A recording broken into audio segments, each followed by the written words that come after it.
안녕하세요. 한의사 이경입니다. 자, 저번 시간에 이어서 오늘도 CS 한방병원 전현 원장님 나와주셨는데요. 자, 함께. 안녕하세요. 네. 지난 시간에는 위암 환자분들의 수술 후 관리법에 대해 알려주셨잖아요. 맞습니다. 오늘은 또 어떤 주제일까요? 오늘은 국내에서 여성암 중 가장 많은 비율을 차지하는 암, 유방암의 수술 후 관리에 대해서 말씀드리겠습니다.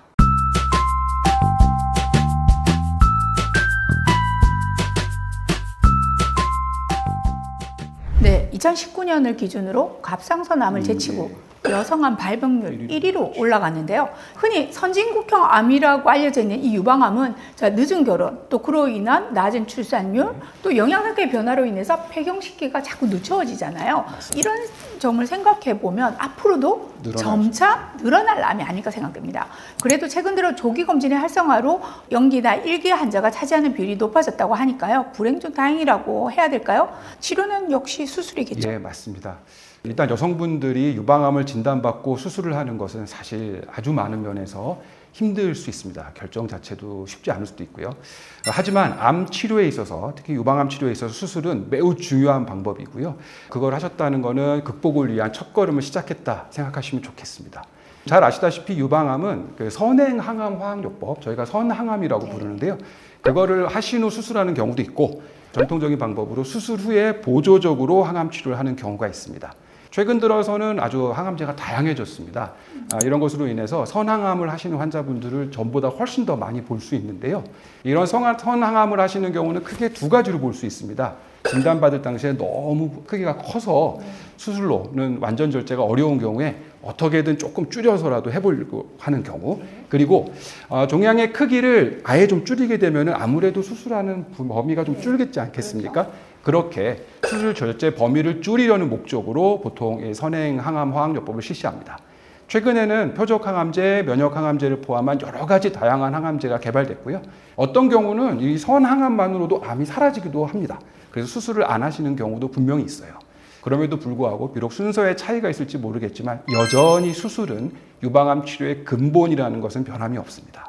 네, 자, 그럼요. 유방암 수술 후에 관리 굉장히 중요할 수 있겠네요. 맞습니다. 자, 어떻게 하는 게 좋을까요? 일단 수술 종류, 완전 절제를 하셨느냐, 부분 절제를 하셨느냐, 그리고 환자분의 상태에 따라서 당연히 차이가 있겠습니다만 적어도 1, 2주 정도는 휴식 기간이 필요합니다. 상처 치료하고 회복하고 합병증이 생기지 않도록 이럴 때는 무리한 운동은 피하시는 것이 좋고요. 그 이후에는 아주 차근차근히 하지만 꾸준히 운동하셔야 됩니다. 특히 유방암 환자분들이 규칙적이고 적절한 운동, 어깨 관절 운동은 매우 필수적인데요.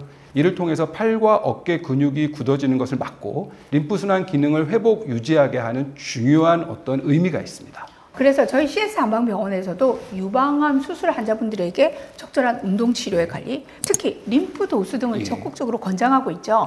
어깨 관절 운동뿐만 아니라 걷기, 가벼운 달리기, 자전거 등의 유산소 전신 운동은 주 3회 이상 하시는 것도 수술 후 몸의 회복에 도움이 된다고 할 수 있습니다. 하지만 테니스, 검도, 또 팔굽혀펴기 등 팔에 많은 부담을 주는 운동은 림프 부종을 유발할 수 있으니까 피하시는 것이 좋겠죠.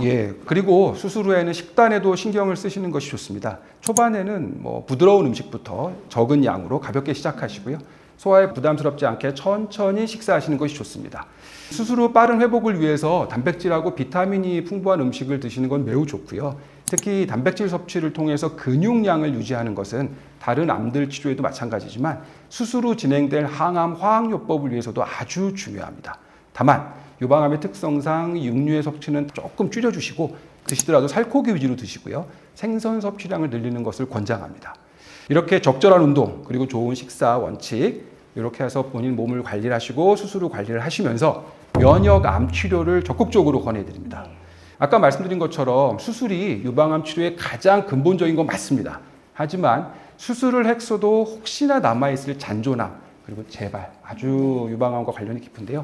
재발에 대한 관리라는 숙제가 남아있다는 것을 꼭 명심하셔야 합니다. 네, 정말 공감합니다. 특히 이 유방암의 별명은요, 꼬리가 긴 암이죠. 그만큼 재발률이 높은 암이라는 뜻인데요. 다른 암에 비해서 더 오랫동안 관리를 해야 하고 또 재발 방지에 힘써야 될 것 같습니다. 예, 맞습니다. 수술해서 암세포를 제거하면 끝이 아닌가 이렇게 생각하시겠지만 그렇지 않습니다. 암이란 거는 어느 날 갑자기 생기는 건 아니지 않습니까? 건강한 사람들도 매일매일 암세포가 생기긴 하는 걸로 알려져 있습니다. 하지만 정상 정상적인 면역이라 그러면 그것이 암으로 진행되진 않는 거죠. 그런데 우리 환자분들이 유방암이 발견되셨고 수술을 받으셨다는 사실은 이런 면역 체계의 감시가 정상적으로 작동되지 않았을 가능성이 매우 높다는 것을 의미합니다. 이 상태에서는 수술을 해서 암세포를 제거했다고 해도 면역의 상태는 숙제와 같을 수 있을 겁니다. 네, 그런 신체 상태를 바로잡는 치료가 반드시 필요하다는 얘기인 거죠.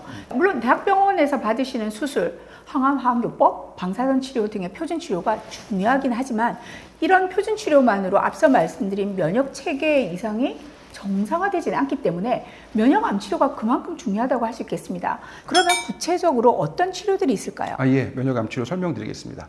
유방암 수술하신 환자분들에게 해당되는 면역암 치료 여러 가지가 있습니다만 고주파 온열암 치료, 고압 산소요법, 고용량 비타민 C 주사요법, 그리고 흉선 추출물 주사요법, 사이모신 알파1이죠. 미슬토, 면역 약침 이런 것들이 이제 도움이 될 수 있는 면역암 치료법들인데요. 특히 이제 고주파 온열암 치료는 직접 그 부위에 암세포를 사멸시키는 효과가 있고 항암 화학요법과 함께 병행했을 때 더 좋은 결과를 얻는다는 연구 보고가 매우 많습니다. 그리고 이제 말씀드린 고압 산소요법이나 고용량 비타민 C 주사요법도 역시 표준 치료인 항암 치료나 방사선 치료와 함께 하신다면 그 효과가 더 상승하기 때문에 병행해서 치료하시는 것을 권해드립니다. 그리고 흉선 추출물 주사와 미슬토, 면역 약침 등은 아까 말씀드렸던 그 감시하는 기능을 잃어버린 면역 체계를 정상화하는데 도움이 되는 치료들입니다. 저희 CS한방병원 같은 경우도 산양삼, 동충하초, 자초, 백두온 같은 이런 한약재에서 유효 성분을 추출해서요 항암, 소염, 면역 증강의 작용을 유도하는 약침을 아주 적극적으로 활용하고 있습니다. 이를 통해서 종양 미세 환경을 조절하고 암의 전이 및 재발을 방지하는 효과를 저희가 기대합니다. 마지막으로요, 대학병원에서 주기적인 검사를 통해서 재발 여부를 확인하긴 하시겠지만 그것만으로 충분하지 않다 생각돼서 불안하시다면은 액체 생검이라는 혈액 검사를 활용하셔서 잔존암의 여부, 재발의 위험성 여부를 감시하시는 것도 좋은 방법입니다. 현존하는 암의 가장 빠른 조기 진단법 설명드렸었죠. 오늘 내용이 도움이 되셨나요? 함께 해주신 원장님 그리고 여러분께 감사드립니다. 감사합니다.